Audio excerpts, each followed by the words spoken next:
Hi, my name is Ed Malesky, and today we're going back to basics. One of the first in-depth projects I started doing way back when was to make a basic box. And I probably did this demo for the club, I don't know, over 10 years ago.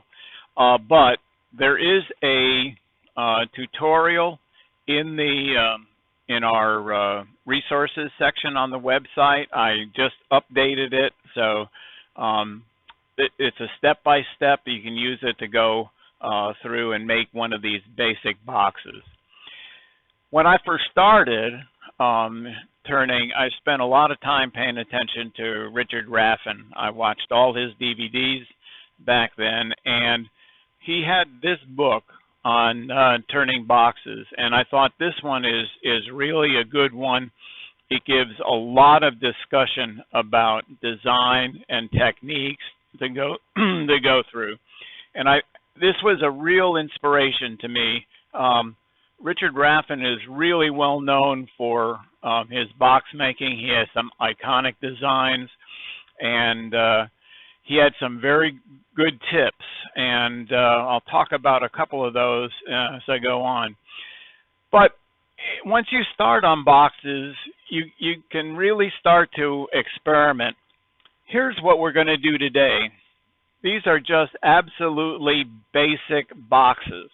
There's not much to them, not really much decoration except for the little knob on the top. And you've got a nice tight fit tenon. The top slips over a tenon in the bottom, and this one doesn't even have any finish on it. In this one, I wanted to accentuate the difference, so I put a little line in there. But again, it's a really basic box. You can start adding some embellishments to it, like adding beads, changing the shape, making a little different kind of design. You could go ahead and add flutes on it. So there's a lot of things you can do. You can make a pedestal base. You can even do some interesting versions of this where this is actually a four-piece box, but this allows you to get some nice decoration in here. And then you can take it to a point where you actually make a box out of an egg, and then you can have a little egg inside. So once you start on this, the techniques are all the same. It's just the fact that you can do a lot of design variations as you get more adept at doing doing a basic box. Now we're going to start with a piece of cherry today, but one of the things about making a box is the wood has to be really dry. And the reason that is that as wood dries, you know it distorts. If you have a tight lid fit when you make it, and as it dries a little bit more, the shape of that changes, you'll be in a position that that lid will only fit in one way on that base, and because it will turn a little elliptical. So what you really want to do is get as dry a piece of wood as you can. One of the things that Richard Raffin did was he would rough turn these, even begin the basic hollowing out, and then he would tape the top and the base together and put them in a box to let them dry, and come back to them sometime later, and then you knew that, and finish turn them, because you knew that those blanks weren't going to move much more. So I'm going to assume that this is a dry piece of cherry. I know it's at least 4 years old, and we'll give it a shot.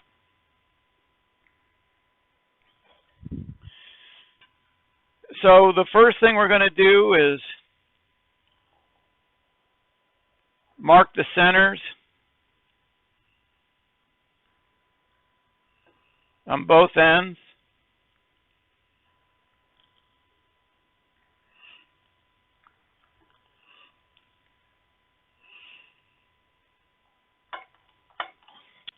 And I do that with the pencil. It doesn't get me the exact center, but it gets me to a smaller square, and it's a lot easier to pick out the middle of a small square than it is to do it on the total blank.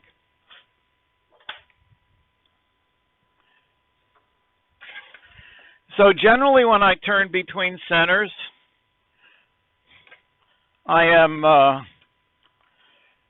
I use a safety drive in the headstock side, but you could use a spur drive or a stebbed center, whatever.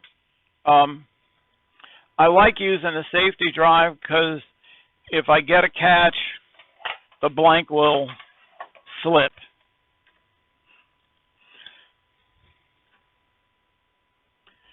So step one on this is pretty straightforward. We're going to turn it to a cylinder.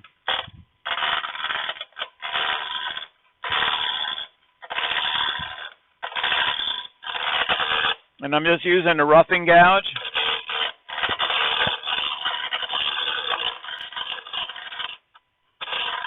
Tighten it up a little.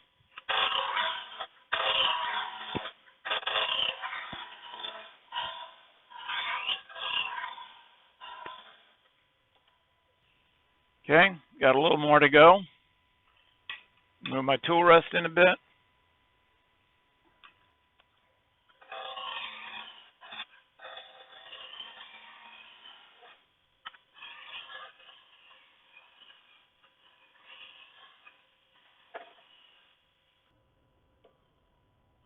Pretty happy with that. If I wanted to, I could come. I'm still going to work on this surface, but if I had a little tear out or something and I wanted to get that smooth, I could just do a nice planing cut with a skew. The next step is I'm going to put a tenon at both ends, just using a parting tool.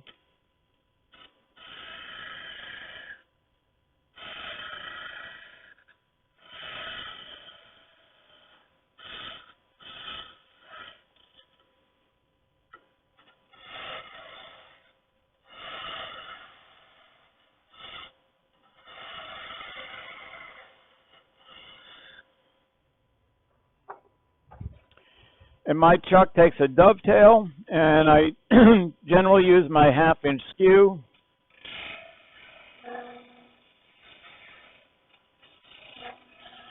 A little dovetail shape.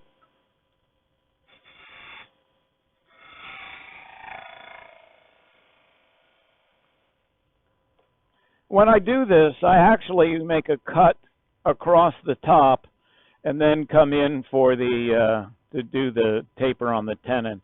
And the reason I do that is this surface needs to really be flat and perpendicular to the bedways so that when it's grabbed by the chuck, the top of the jaws rests against this flat surface. And it really helps preventing the blank from racking, and it really helps the grip of the chuck. The grip is the chuck is not based on just doing a grip on the tenon. It's a combination of that grip on the tenon and the top of the jaws resting tightly against a flat surface.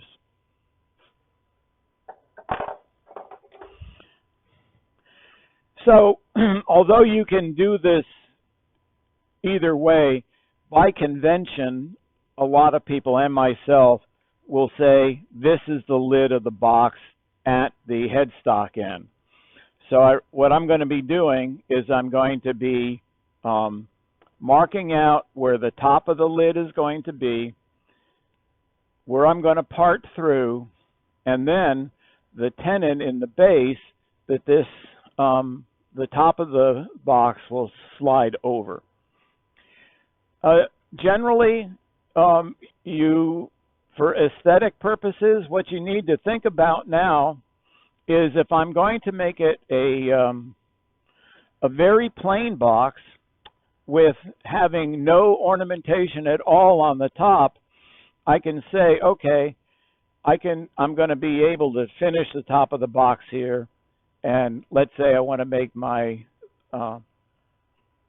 my box top about this long. But if, on the other hand, I want to make a knob on the top, that's going to take up some real estate, and then I have to shift everything down a little bit. So I'm going to give myself a little extra room, and so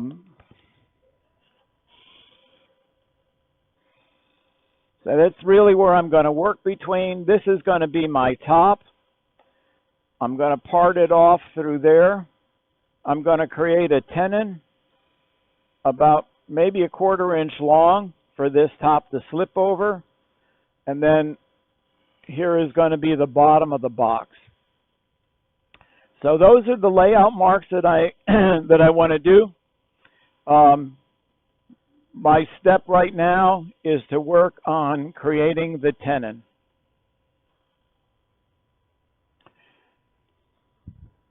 Now, one of the things about the tenon to think about, again, on a plain box, basic box, this isn't really an issue. You can make this all the way flat, all the way across.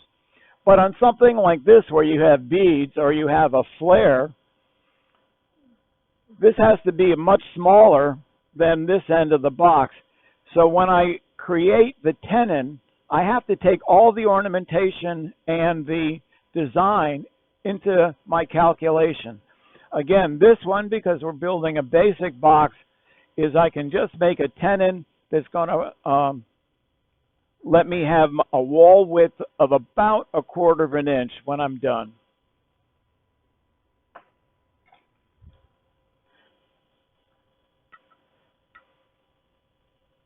So I'm, again, just using my parting tool.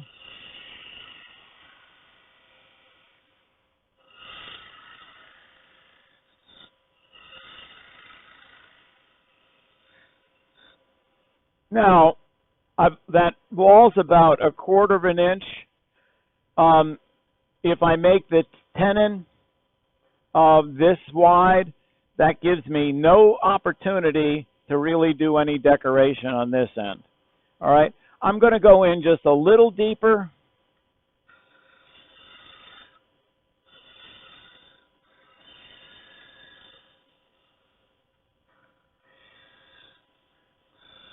So I do have a little flexibility. The other thing that is really important is that this tenon needs to be perfectly parallel with the bedways. If it flares out, the fit point is going to be at the top, but as soon as you get past that, you're going to have a loose fit. If it goes the other direction, you're going to have and you size it for this end, you're going to get it to fit, and then it's going to be too tight here. So the real key is to make sure that that tenon that you have created is perfectly parallel to the bedways, constant thickness. So you can use calipers on that if you want.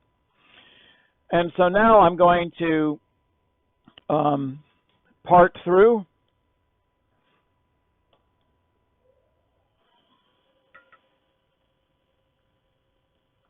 In fact, I'll show you a little trick. I'm going to, instead of just starting the part from up here, I'm going to make this the same size as the tenon.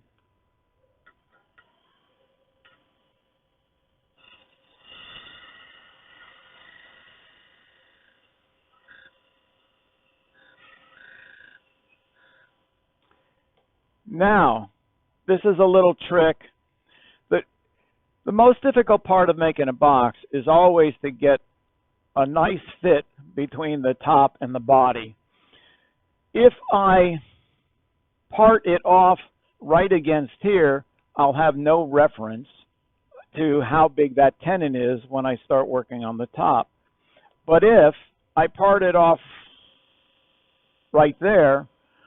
When I separate the top and the bottom, I'll have a little reference mark of a 32nd of an inch that shows me this is the size of the tenon, and it lets me know how much the limits of where I can make my inside top of the box. So I'm going to actually use a thin parting tool for this.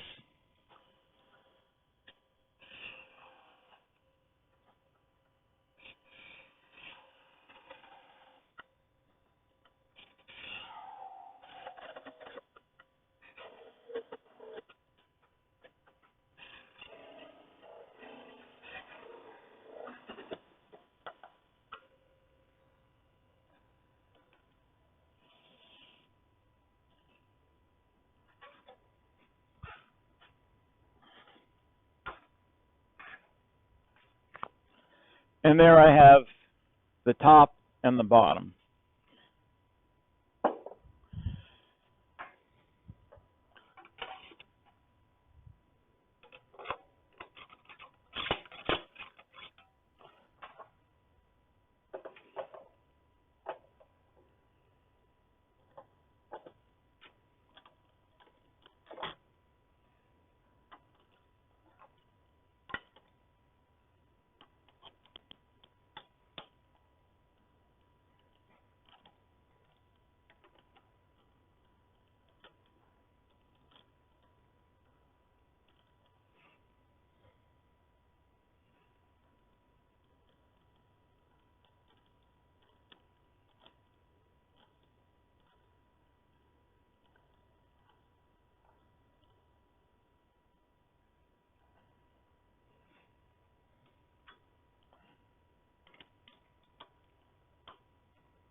Good, it's running pretty true.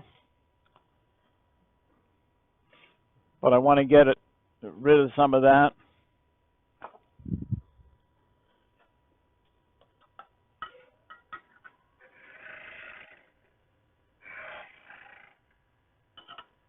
And I'm going to make a divot right here.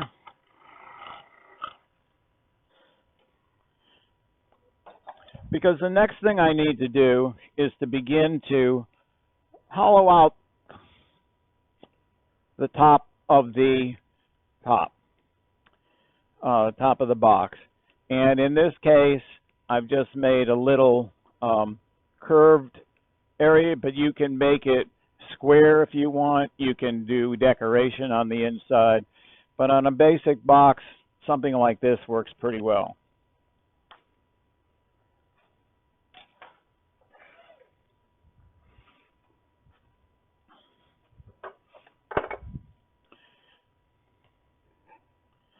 Now, on a box like this, if I say this is the top, I'm going to want to get, if I am just going to make it smooth across the top, I'll make the inside of that to about here. That allows me to do a little rounding and everything. And if I take this drill, I can go to this tape mark.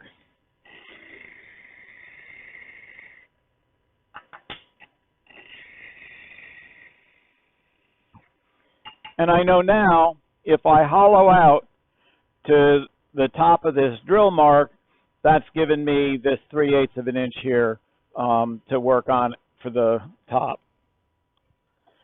Now, there are a number of ways that you can hollow this out, but the way I normally do it is I hollow it out with a spindle gouge. Now, what I said before about that, leaving that tenon, little bit of tenon here, that gives me the reference. I know that if I go past this, I'm going to have a loose lid. All right, there's just no way around it. So I have to stay on the inside of this reference mark.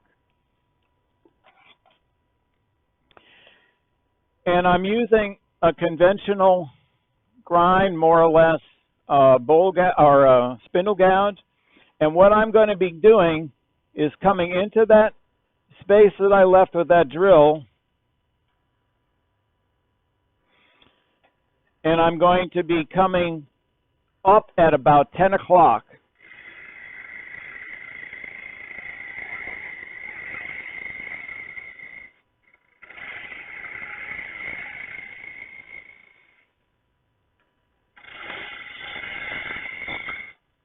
Now I can go out closer to that reference mark.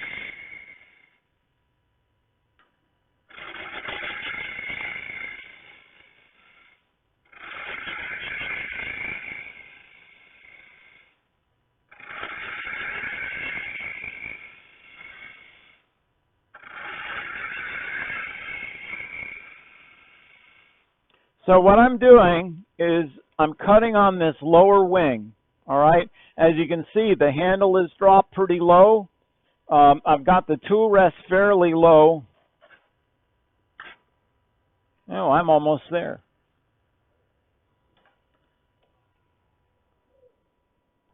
Yeah, I've already made it more or less. I got one more cut, but I can do it with this, but honestly,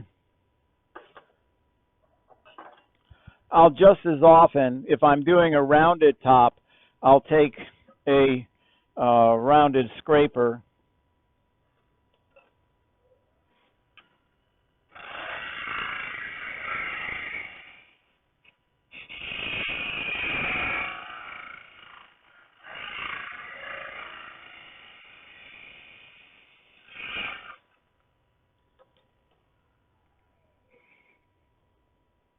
Okay. Got a little bit in the center there.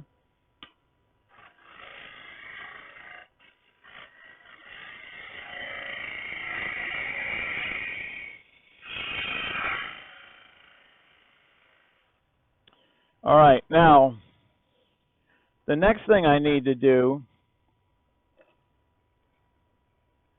is, like I've done on this one, I have the tenon here, but I've also created a parallel recess here to slip over this, okay?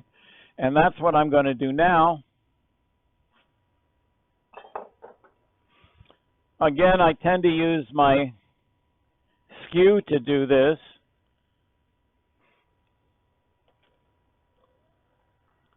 And what I'm going to do is I'm going to sight down this end of the skew and look through this to look at the bedway or the ways of the lathe and make sure that this is parallel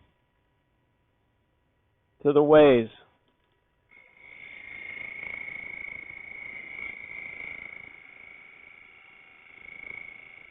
And I'm only going to go in that 1/4 of an inch, maybe a little bit more.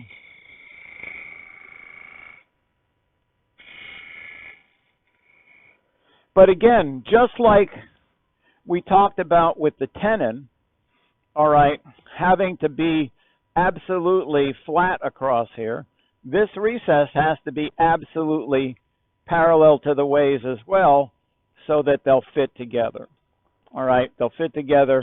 If this is tapered, we'll be in the same situation we before where you only have the tenon fit in one spot on that recess.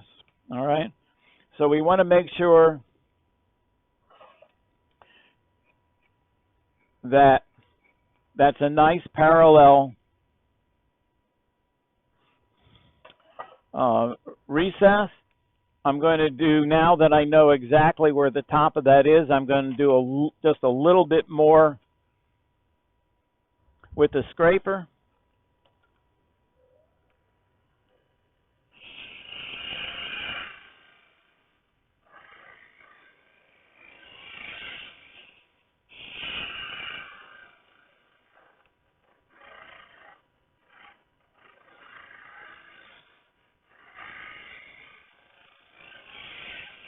Okay.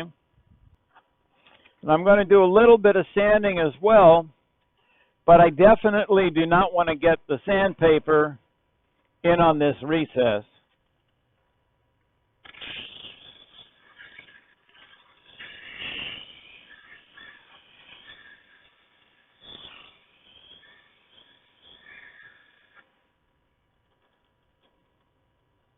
In fact, I'm going to tear this paper a little bit smaller.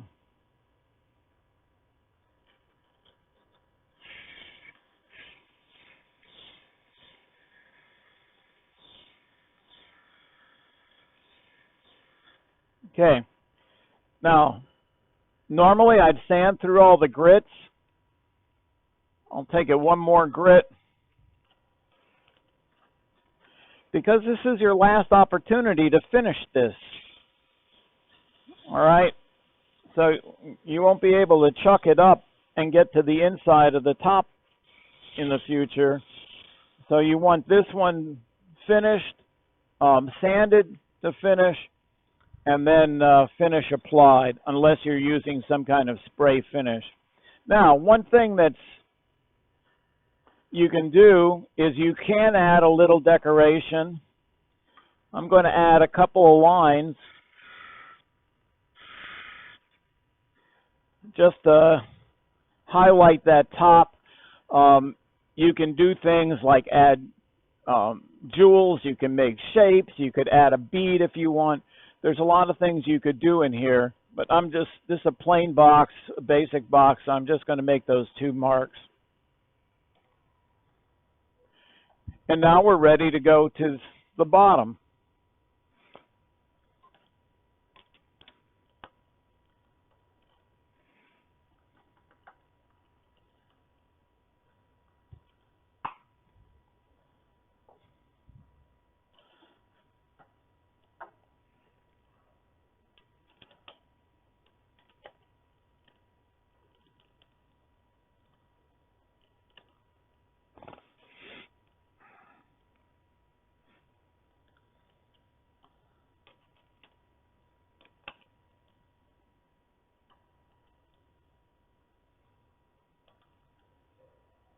Okay, that's running reasonably true as well.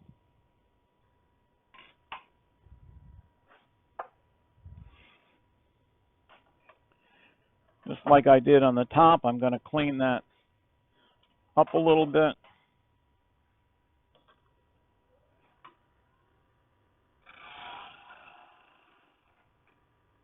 And I'm going to make a divot here too.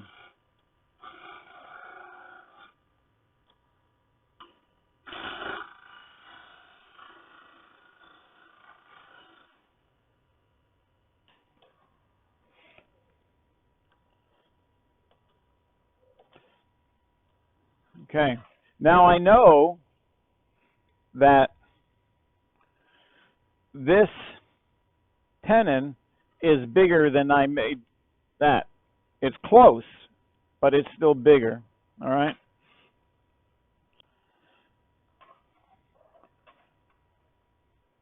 So once again, I'm going to use my small skew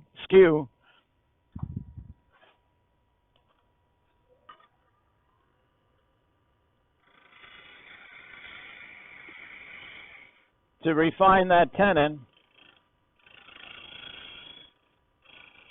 and get a nice tight fit.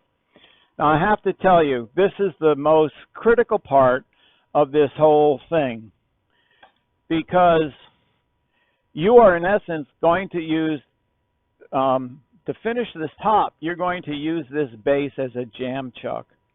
So this fit in here has to be tight enough that you can get this on there and be held by the tenon. It is so easy to go just a little too far, because you have to think, whatever wood you're removing here, you're changing the diameter by 2 times that. So this is one of those places where I tend to say measure 3 or 4 or 5 times before you cut any more.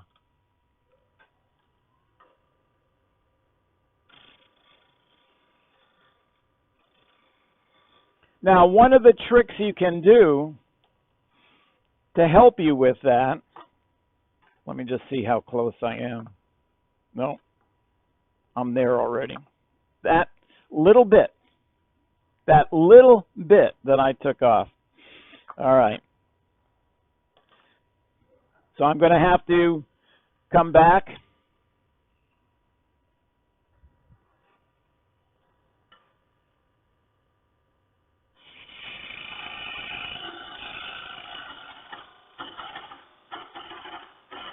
I'm going to have to do that again.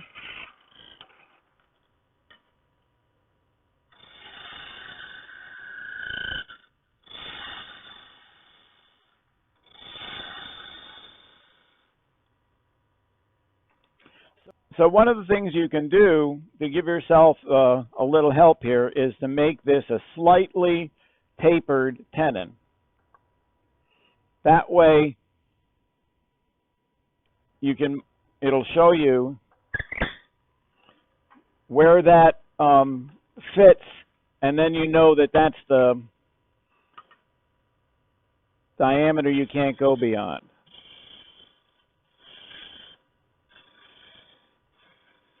Okay, and in fact,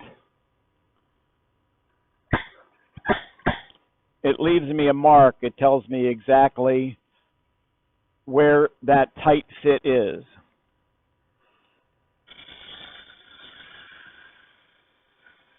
All right. Now, the other thing is that this tenon is a little bit longer than this recess, and so I need to part off some of that.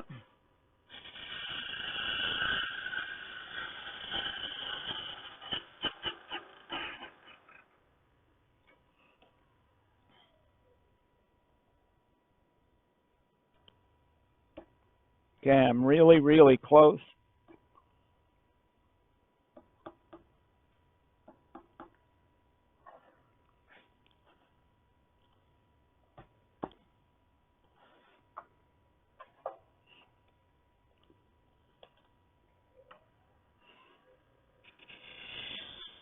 So I'm just going to touch it just a little bit.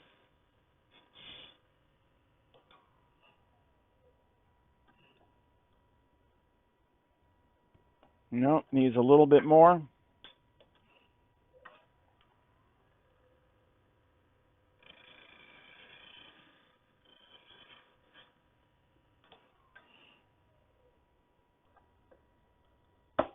All right. So there I am. I've got this held on there. I'm going to bring my tailstock back up.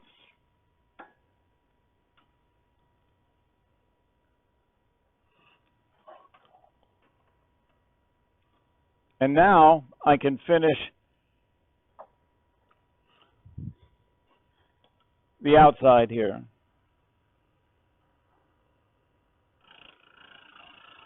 Just truing it back up.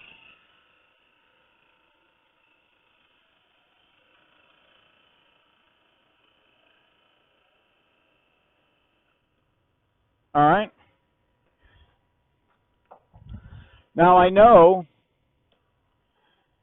that this is the inside of my top, and this is where I want the top to end. So now I'm going to use my spindle gouge to shape this top the way I'd like it.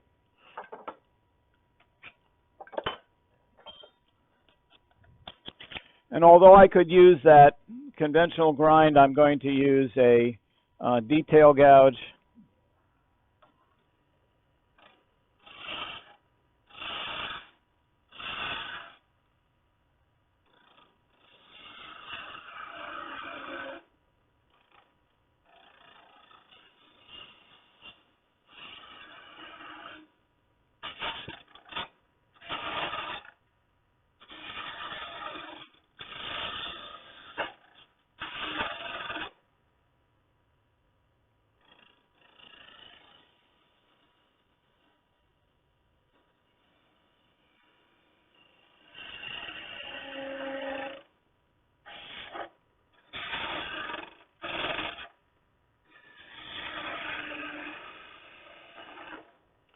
And if I wanted I could do a step top. Let me just do a little bit of that, because I've got plenty of thickness here I can play with.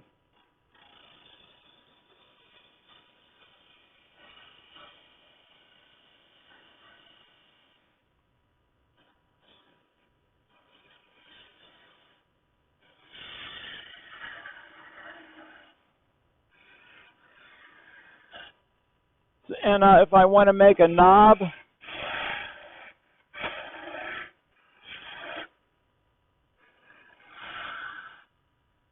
I can do that as well.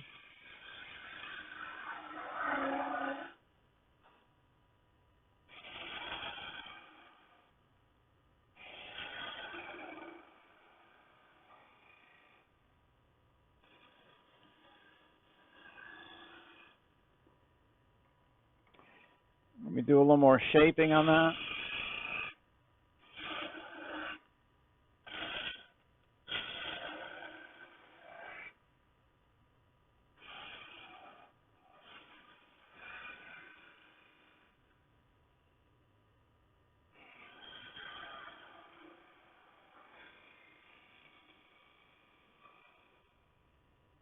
Okay, and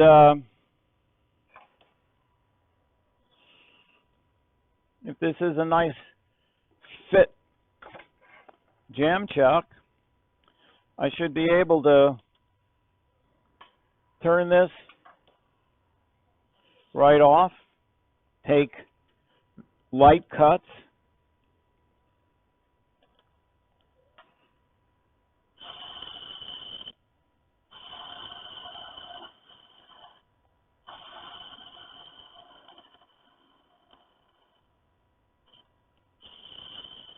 all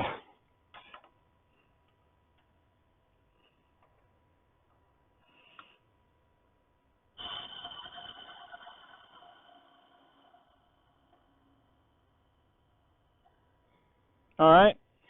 I don't really like this position of this step, so I'm going to come in a little bit more.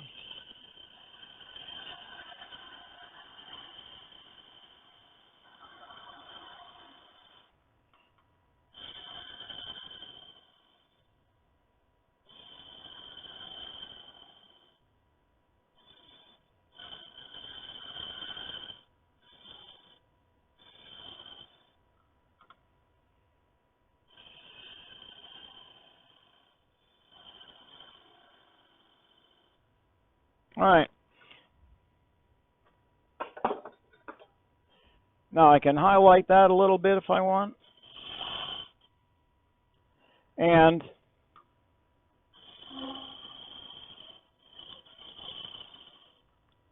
I can also let me do this.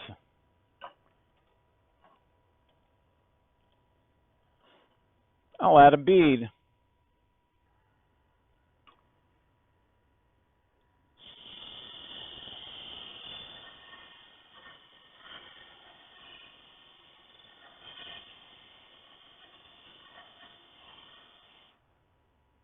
Okay. In fact, I'll put one down here.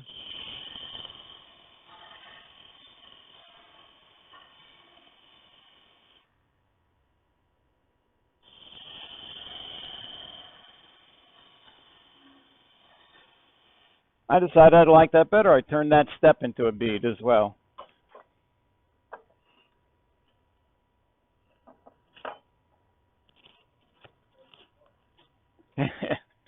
It's pretty basic still. And then I would do a little sanding.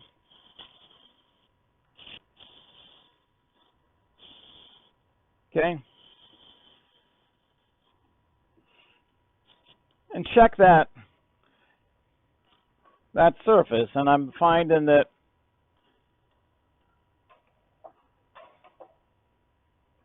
I could true that up a little bit more.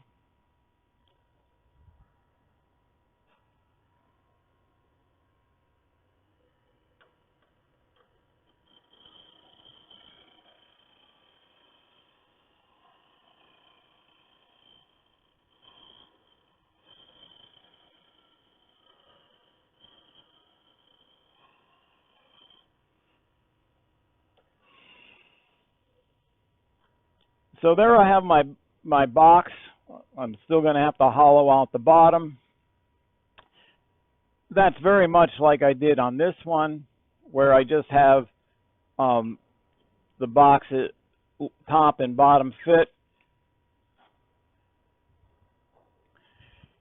But I could do also something like this, where I just cut a little bit of a recess in there, gives a little bit of visual separation between the two. Again, I could do, if I had taken this into consideration beforehand, I could turn beads here or what have you. But again, we're just doing a pretty basic thing.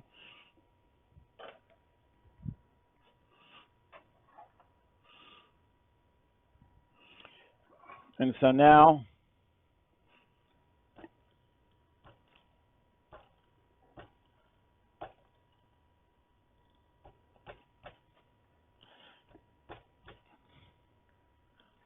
need to take off the top.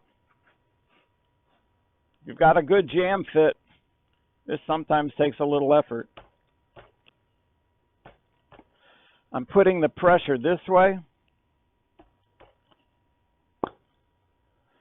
And there you go. You got the inside of the top done. You got this done. You know, you're kind of, this part is completed. So now I have to evacuate all of that center. And like I did the last time, let's say I want to make this, again, remove that mark. Let's say I want to make it that deep.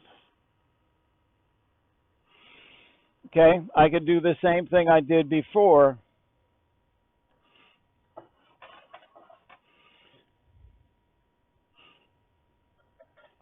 Create a little divot.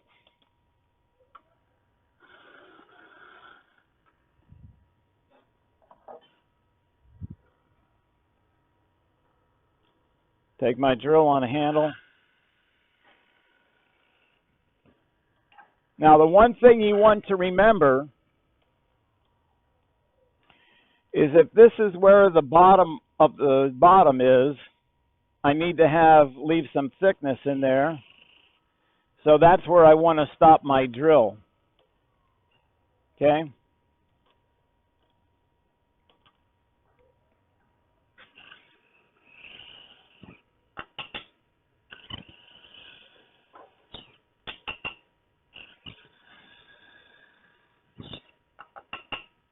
Okay.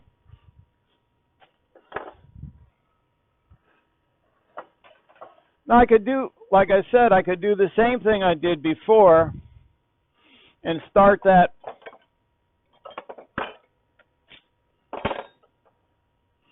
with my spindle gouge.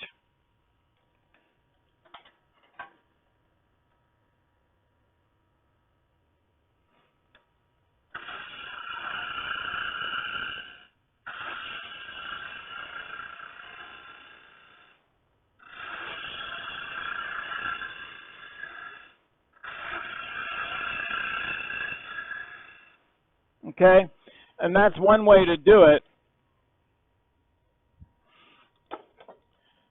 I probably have too big a Forstner bit here, but this is another way. Yep, just too big. But you could drill it out with a Forstner bit.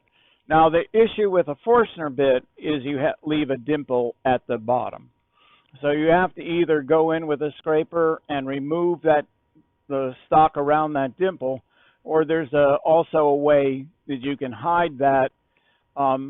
If I have a chance, I'll maybe do that for you. But one of the other tools you can use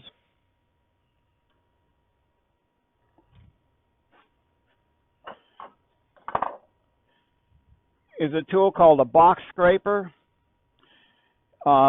It's a flat end across the top. It's got a side here that's also sharpened. And what that allows you to do is run this edge parallel to the ways.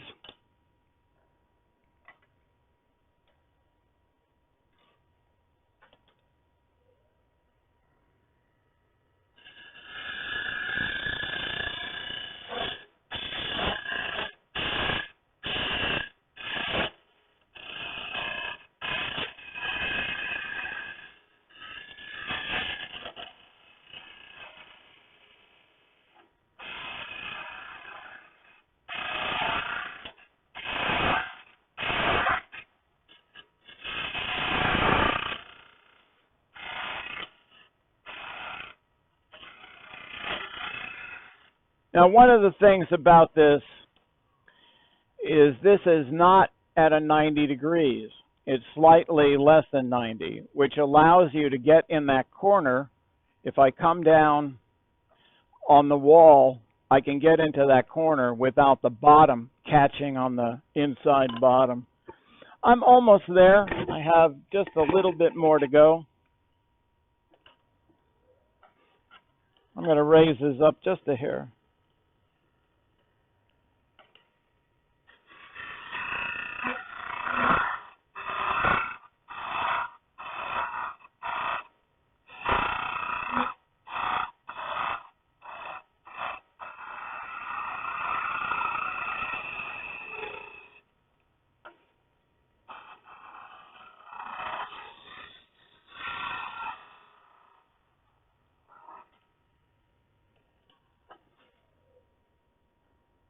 I have a little bit more, I think.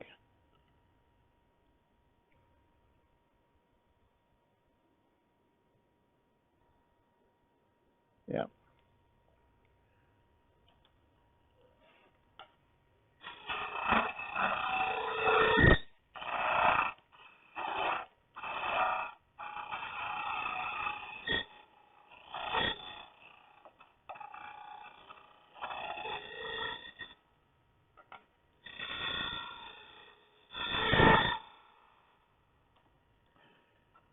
Now, using a box scraper like this gets you pretty much a square corner at the bottom.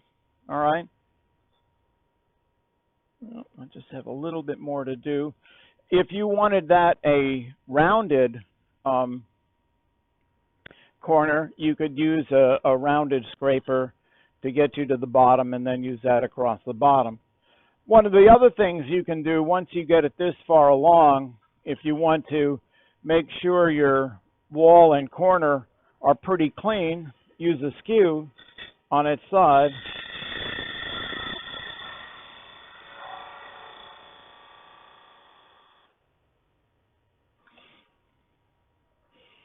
And now that's a little smoother. And what that allows you to do is use the edge of the skew, again, just like we did before, to look down onto the waves and make sure that that cut is going in there perfectly parallel, so we have a nice flat inside. I have to go just a little bit more, get rid of that bottom of that drill mark.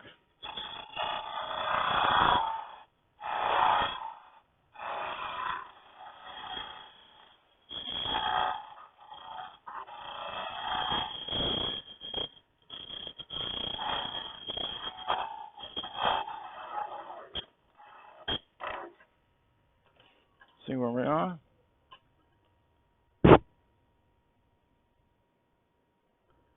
Yep, now I have a little nub in there, so I'll take care of that. Best way to get rid of the nub is to come underneath it and then come up and to the left.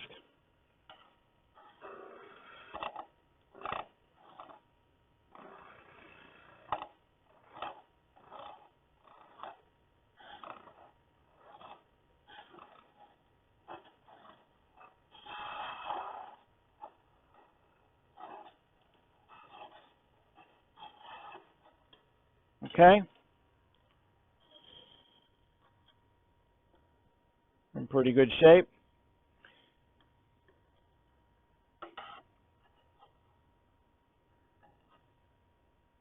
Okay. Now, one of the things that's really true about hollowing out is you've released a lot of tension in the wood. So typically, you don't want to go until get your final fit until maybe this is sit around for a day or a couple of hours anyway to make sure all the tension's been released and it has got to its final shape. Then when you do your final fitting with the top on, you are going to have a fit that stays. If you fit it right now, what could happen is as that the tension and it dries a little bit more, it could make it a tight fit in the tenon. All right, so I'm okay with that. Just like we did before, this is your opportunity to sand.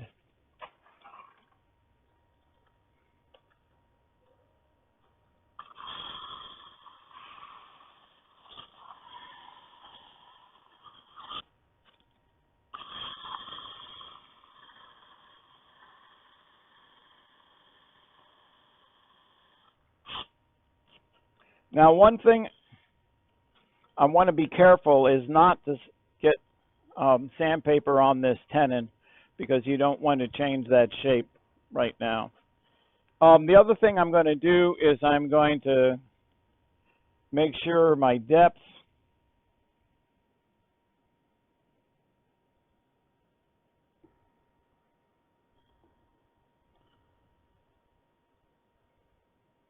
okay, I'm actually right to here, so that means I could part it off there and have plenty of base.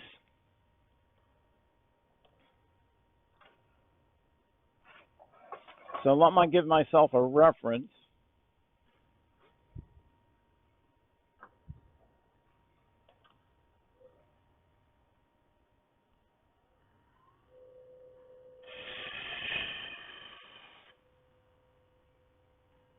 And now actually,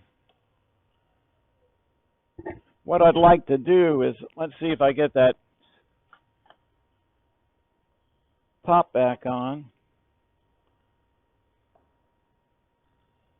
All right, now I want to do a little bit of refining of that surface.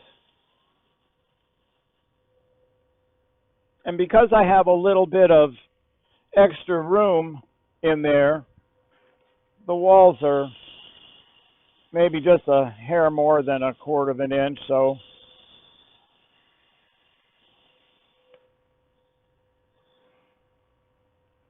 I could, if I wanted, because I have a little more room, I could make some separation marks on either side. But again, we talked about this being a really basic box, so we're going to leave it at that, and then I'm going to work on the bottom.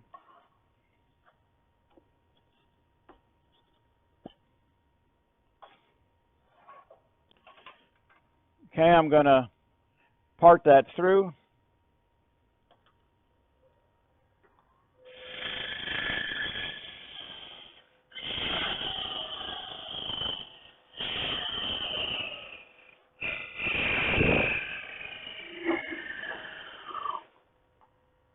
Okay. Now, I need to turn the bottom of this. Well, how am I going to do that? Well, this is your second opportunity to practice your jam chucking, because I'm going to turn this piece that's left into a jam chuck. And I'm going to make it fit the inside of this.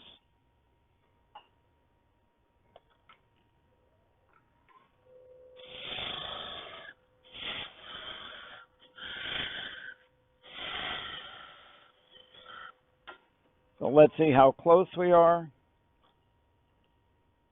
Okay. Just like I talked about before, I'm going to make this at a slight taper.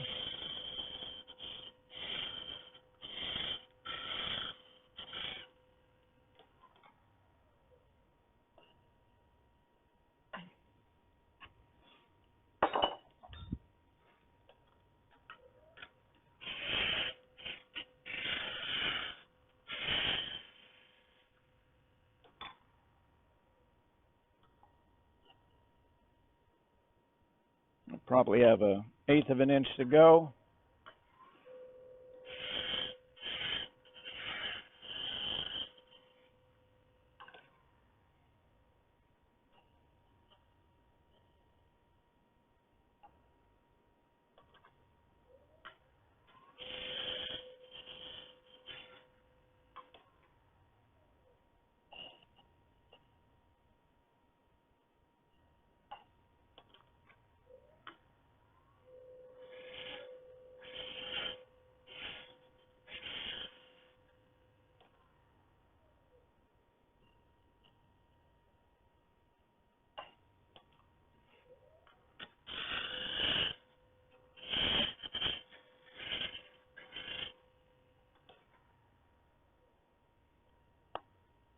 There we go.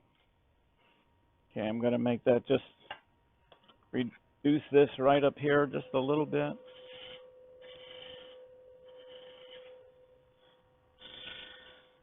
you saw before, it's very easy to go too far.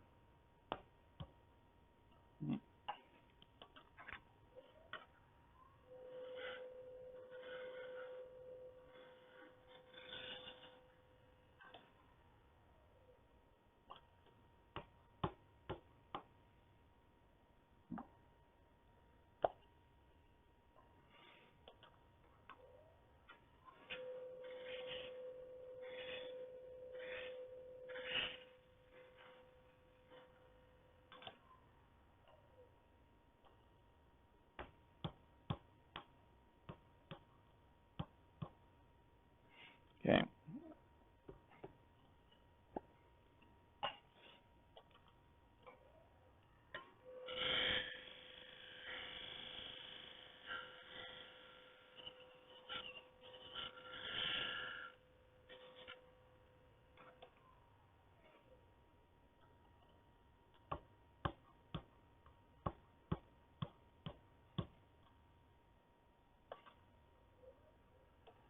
Okay, that's kind of running true enough.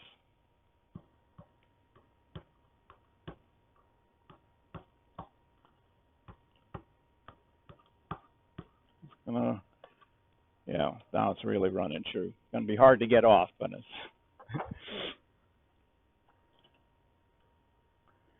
Okay, now I know I have about 1/4 of an inch to play with here.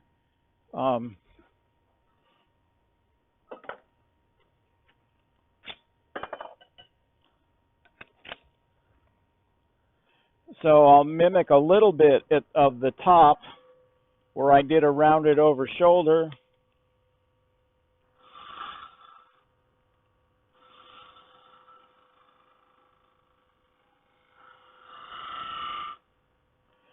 Now I want to, as you would with most pieces like this, do a little bit of an undercut.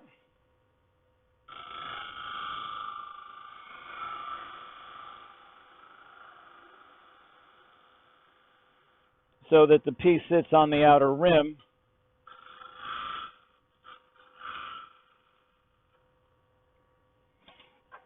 Let me just do a little bit of sanding there.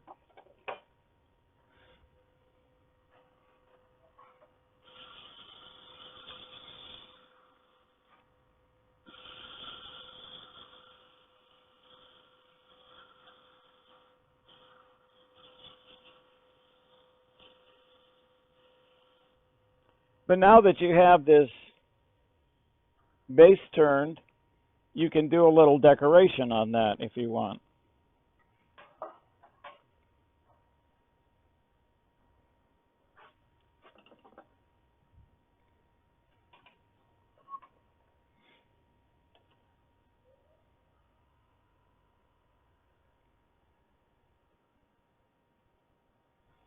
So this is the mini Sorby spiraling tool.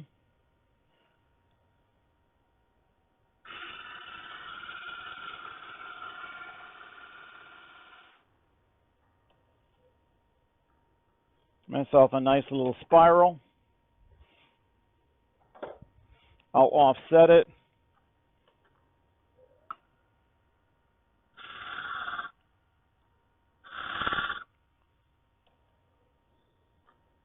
With a line on each side. That's good enough for me. You know, you could do more, but all right. So now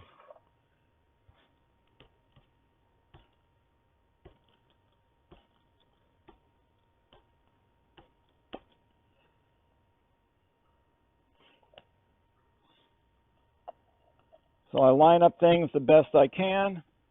And there I've got a box. But I told you I have one other little trick.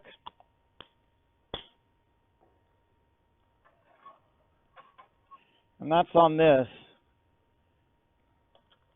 I'm going to take this that I know fits.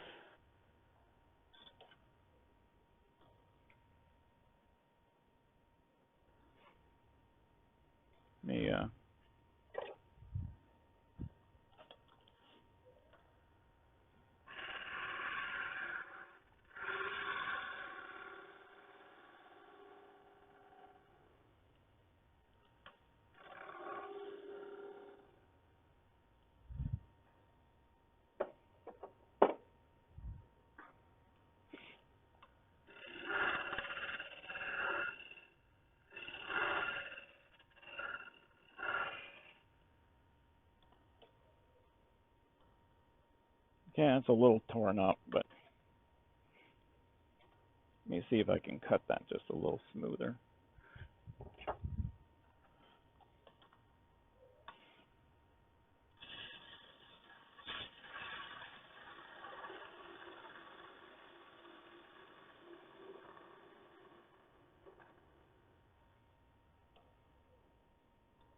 That's better.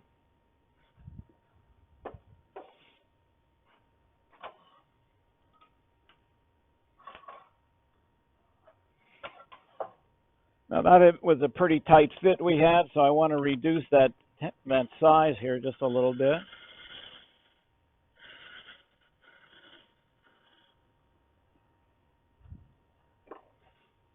And let's add some decoration to this.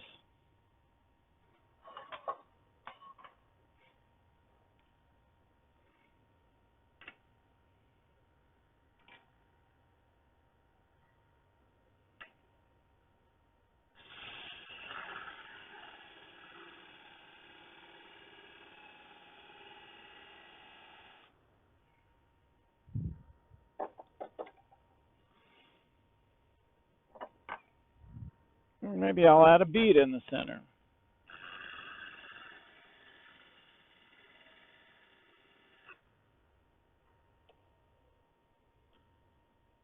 Okay, and we'll mark it along the outside.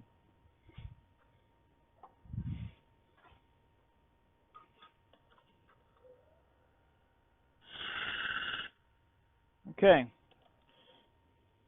So why am I doing this to the little tenon that I used as a jam chuck?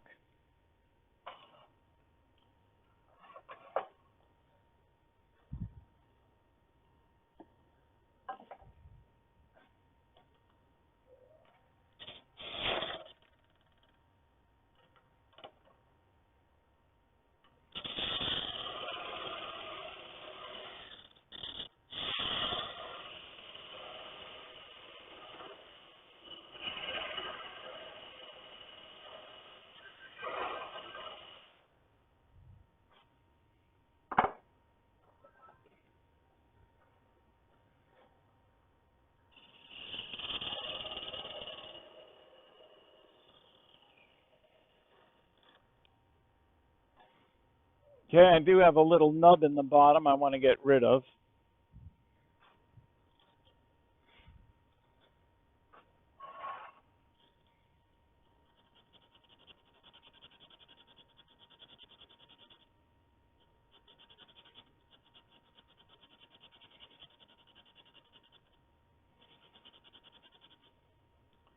But if I've done this right, and the walls of this box were really parallel, if I align the grain,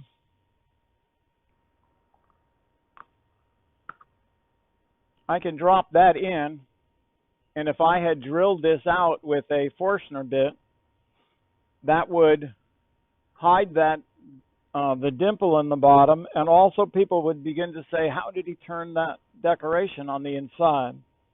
So this is a really basic box.